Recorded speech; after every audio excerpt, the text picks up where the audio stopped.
Hello दोस्तों, ओम शांति। चलिए दोस्तों, एक और मोस्ट इम्पॉर्टेंट टॉपिक पर बात करते हैं कि देखिए दोस्तों, कभी भी एक बच्चा अपने बाप का बाप नहीं बन सकता। देखिए, क्योंकि बच्चा पिता से पैदा होता है, लेकिन अगर बच्चा चाहे कि वो भी अपने पिता का पिता बन जाए, वो कभी नहीं होता। बाप ही हमेशा अपने बच्चे का बाप रहता है, अंत तक, मरते दम तक, है ना।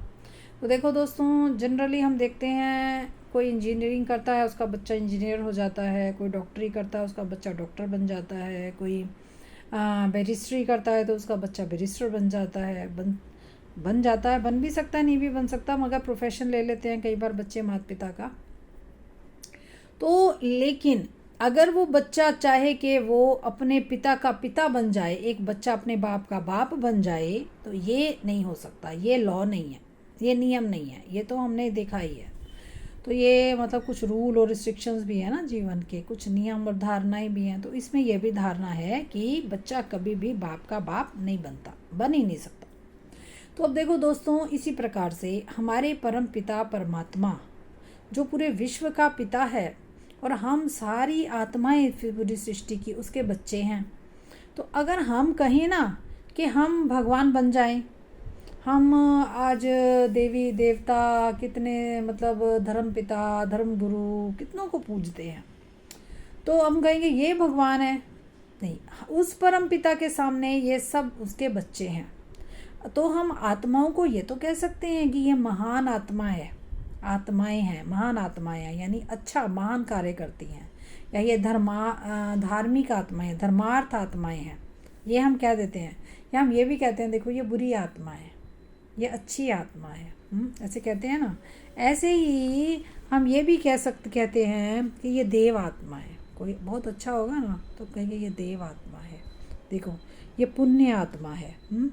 लेकिन हमने कभी भी ये नहीं कहा होगा कर्मों के हिसाब से, लेकिन हमने कभी ये नहीं कहा कि परमात्मा भी आत्मा है।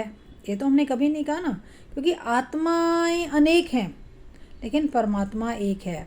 तो महान आत्माएं, धर्म आत्माएं, पुण्य आत्माएं तो कहा जाता है, लेकिन कभी भी हम परमात्माएं नहीं कहते। हम क्या कहते हैं? परमात्मा, यानी कि भगवान एक ही है। तो इस प्रकार से दोस्तों हम इस चीज़ को समझते हैं।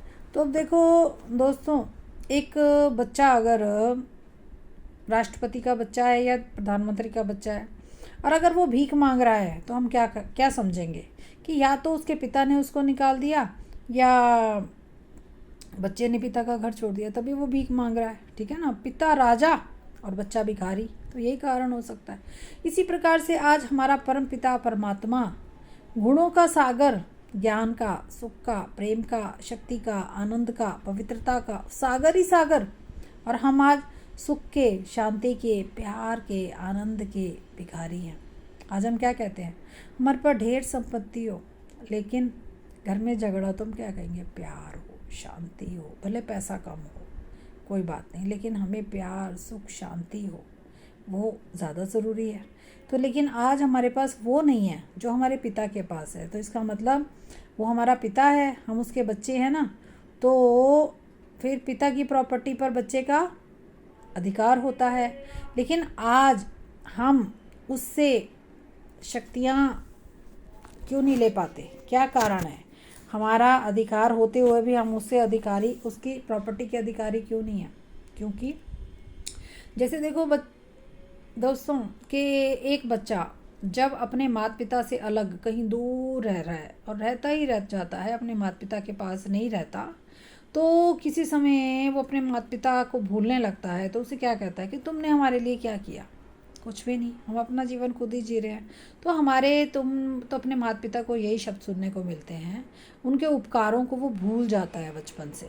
इसी प्रकार से हम भी धरती पर जन्म मरण में आने के कारण अपने पिता के असली पिता को भूल करके इस दुनिया में ही लिप्त हो जाते हैं। तो इसलिए हम उनसे संबंध टूटा हुआ नहीं है, जैसे कि उस बच्चे का भी माता पिता से संबंध टूटा हुआ नहीं है, दूरी हो गई है बस।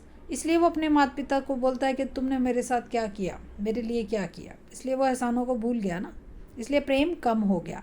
ऐसे ही हम आज अपने पिता से दूर हो गए हैं, टूटे नहीं संबंध, दूर हो गए। इसलिए आज हम जो असली सुख, शांति, प्यार, आनंद हमें उनसे मिलना चाहिए ना, यथार्थ उन्हें ना जानने के कारण हम उन्हें आज क्या कहते हैं कि भगवान है ही नहीं। लेकिन असली गुणों को हम उन्हें, मतलब कभी हमें उनकी प्राप्ति, इन गुणों की जब हम उनके सामने बैठते हैं भगवान के, तो फील होती है, और कई बार नहीं होती, क्योंकि हम यथार्थ ढंग से उन्हें नहीं जानते।